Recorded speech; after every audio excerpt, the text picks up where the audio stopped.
Ladies and gentlemen, a shed update, and I have also heard it referred to as the SU, which stands for shed update, and I want to take it a step further. The shed universe, which we can also say the MSU, the model shed update, or the model shed universe, because we all share around in the wonderful collections of model kits from around the globe. You know, we all partake in it. But anyway, a quick update on what I have out here.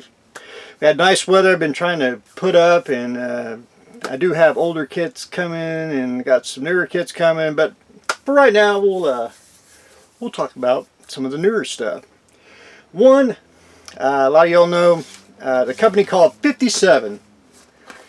They're one of my favorite I guess companies for the subject matter, and they came out with this what's it called, dormant cabin, which is some like cryo tube, and you can put like all the different creatures in it, and you get different sizes. You can get even the square one, plus look, got the frogs, which hey, ain't all bad. But anyway, I don't know really what it's for, a game or anything like that, but it was odd. It's also in 24 scale, which I was like 75 millimeter for those of you in the Imperial system, but odd. And I saw a hobby store, and I was like, I gotta have it. Everyone else walked past it. I thought, maybe someday I'll get to use it for something. But anyway, gotta have a cryopod, which I do have one somewhere. Oh, where is it? No, it's buried. But anyway, I try to pick up stuff like this because I think it's usable. Even like if you want to go Star Wars, back to tank. But anyway, adding the stasis chamber to the Ark. I go to a lot of, well, everyone knows, I go to garage sales, thrift stores, Goodwills, consignment stores. There's a consignment store that I go every other week, roughly, because I do get stuff. And they had this hanging up on the shelf, and I'll show you how I picked it up.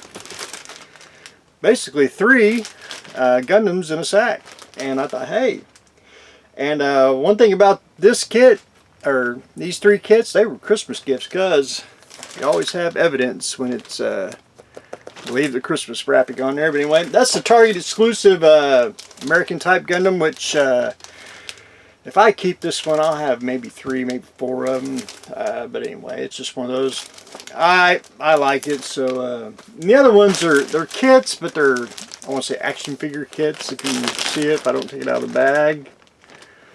But anyway, I thought that was a find a couple weeks ago. I thought, well.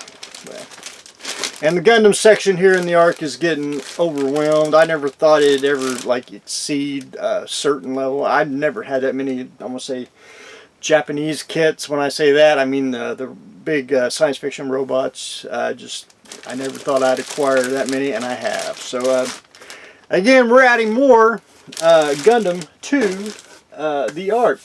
Again, I don't go to well, because you'll see the price tag on it.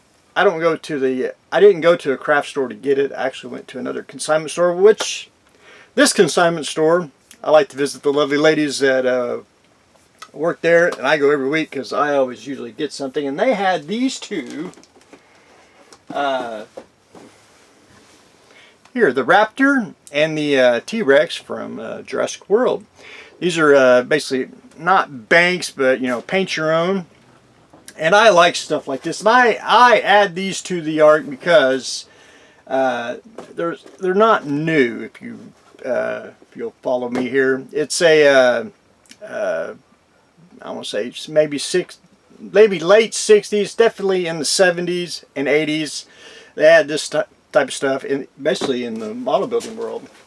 For example, and I had very fond memories of buying these and painting them up, which they didn't look nothing like what they showed in the picture. But this is Princess Leia from 1980, and you can get, on these paint your own, you get Mork and Mindy, Buck Rogers, all different Star Wars, Star Trek, and you name it. And I did have vivid memories of painting it, so I did have to find her in the package to have here inside the Ark, because I do have Luke on the Tauntaun, I never did care for the Yoda one, but if I ever did get it, I would add it to the Ark. But anyway, there's a sample of that. Again, in the 90s, they did it again. Now, I picked these up when they came out. I enjoyed these really well. They were fun, simple. You know, you got Obi-Wan, Qui-Gon, and Darth Maul. And of course, you know, KB Toys. You know, all you had to do is wait and get it marked down. But I did pay full price on the first run of these because I did like them. I always enjoyed painting them, and they were fun too. So I do have a complete set of these to go inside the Ark. But anyway, I wanted to show that. I do add, I know one of them's a bank. Yeah, see, but anyway, I overlooked that little rule, and I like to add little stuff like this. It makes the Ark, makes it unique. So we're adding paint your own dinos, which I have a section over here that I keep the paint the figures, but I also have a little dinosaur section down there, which is by Pegasus and Lindbergh and Tamiya. And, you know, do I put them with the vinyls or do I paint them with the dinosaur? You know, it's just one of those things that we will have to figure out in due time. And last but not least, ladies and gentlemen, and I have not opened it. I probably won't, because just because, and that is the Fly. Monarch's newest kit out, and basically, I wouldn't say lost interest. I want to build it. There's so much you can do. I wanted to make well, we got the kit of it in a smaller scale. I wanted to make that in a vacuum form, 1/8 scale, roughly, you know, so you could detail it. But you had the virus of unknown origin, and just a lot of time delays and all that. And then 3D printing, you know, no one really wants to build a vacuum form kit. And I watched everyone else build it, and it's just one of those. Probably won't build it, but I'm going to keep it the way it is, you know, because it is a Monarch kit. Monarch kit's like a fine wine. It does appreciate in value over time. And Michael Berglund, I think is one, did the CAD and 3D prints on these, and he's doing a lot of stuff on Monarch. I think they're going to even do dinosaur kits, so that's going to be unique. But anyway, I have all the ones on the back and doubles except for Nosferatu. I have him in regular glow, but I don't have he came out in a big long box, so I couldn't. It would have been around $80 to get it, and I just tried my darndest. Just too much. This kit costs $60 right now, and again, if you add shipping and the little bit of tax, you know, it made it in the $75 range, which not bad, but you know, it's just one of those. You like to have multiples, but you got to keep saving. You know, I'm like everybody else. I got to put the dollars in the envelope and save up, and hopefully get another one if something else don't come along. But anyway, we're gonna add the Fly, and the Monarch section over here is getting a little full. I'm gonna have to try to rearrange and fit that in. But anyway, great kit, what I've seen of it, and anyway, any Monarch kit usually comes out, so I usually first one to go grab one, because they are